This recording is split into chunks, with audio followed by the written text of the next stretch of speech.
Morning, welcome to Hotspur Hippie. I'm in Sydney at the site where once a year people 10 deep gather to hang on to these bars to see some fireworks on a bridge over there.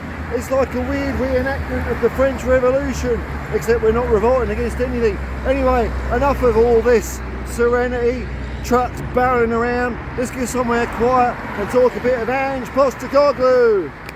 There we go, that's a bit more like it, isn't it? I went the quick way there, and I'm going the long way back to get a bit of this. It's beautiful down here. There's a bit of water over there, but then there's houses on the other side. You don't want to see all that fucking man-made stuff. There's a nice little reserve here. So anyway, Ange Postecoglou, eh? Now, I did a stream this morning, and as usual, I did my hard research, which is just going through Twitter while the countdown's going. And usually that gets me by, but then imagine to my shock when people said, "Did you see Ange's answering?" Glass of fogging up. I've been walking a lot. Ange's Q&A session with fans. It's like, what? How did I miss this? So anyway, I watched it, and I really enjoyed it actually. Now and as I've been walking around this morning, without getting into the quotes of what he said, because I'm sure there's loads of people that are going to do that, and you know, I did like what he said, but I'll just give you three things that sort of leapt out at me. The first one's a silly personal one.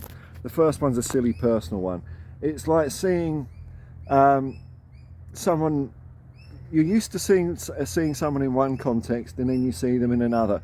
I've been trying to think of an analogy for this, but I can't quite get it right. But the nearest I can get to is, say you've got someone at work that you vaguely know, and then you go to a rock concert and you find you're next to them in the mosh pit. It's like a bit strange. So what I mean by that is, it was weird seeing, not that Ange is a mate of mine, but it was weird because Ange talking about Australian football and our Australian players. We've had some great players, and then he even talked about the Asian Cup success.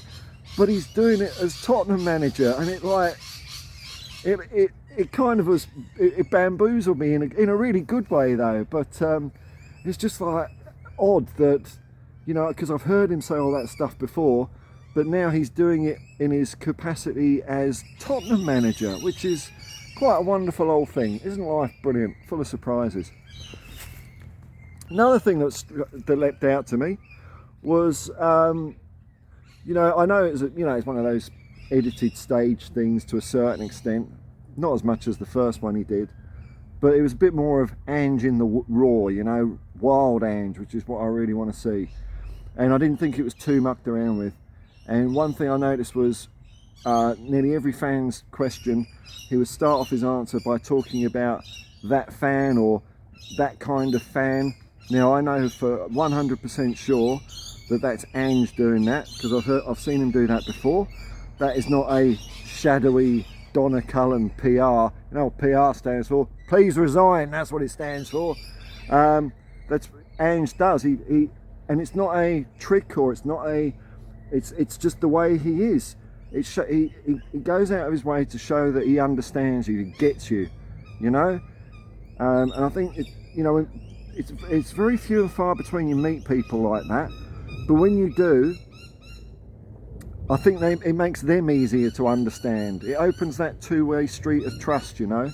There's nothing cynical about it. It's very genuine. And I've heard people say this a lot about Ange, is that he treats everyone the same. You know, not in a crawly bumlick sort of way, but just, you know, just normal, just bloody normal, cool, you know.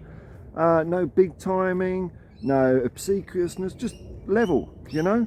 And you know, I like the way he did that with some of the fans, like the younger fans. He said it was exciting to see them. An older fan, he was saying that you see how this stuff is passed down from generation to generation. It's important.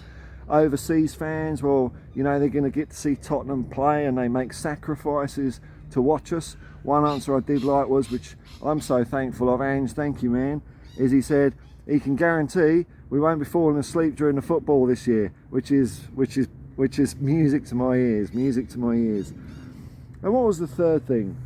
The third thing I noticed was just a kind of humble confidence. See if I can explain this. Like, he wasn't talking about things in terms of, oh, we've got to be patient, you know, it's a long road ahead of us, and it's going to be bloody this, and it's all going to be bloody that, and we don't know when it's going to work, and all this sort of downbeat, miserable, bloody stuff we've had before.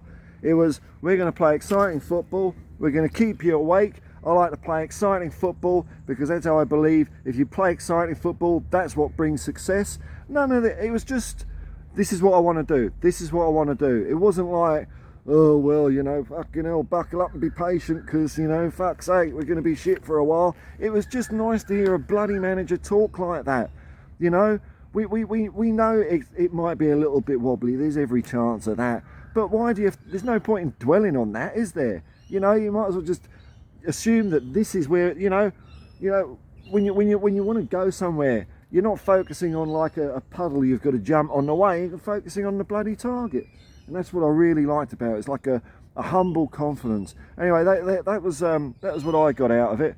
I'm getting obviously more and more excited, and hopefully, you know, you're seeing out there in Spurs land that we've got a different sort of manager now, and you know, prepare to be excited, prepare to be very excited, and to be connected with the club. He's doing that already, man. He's doing it.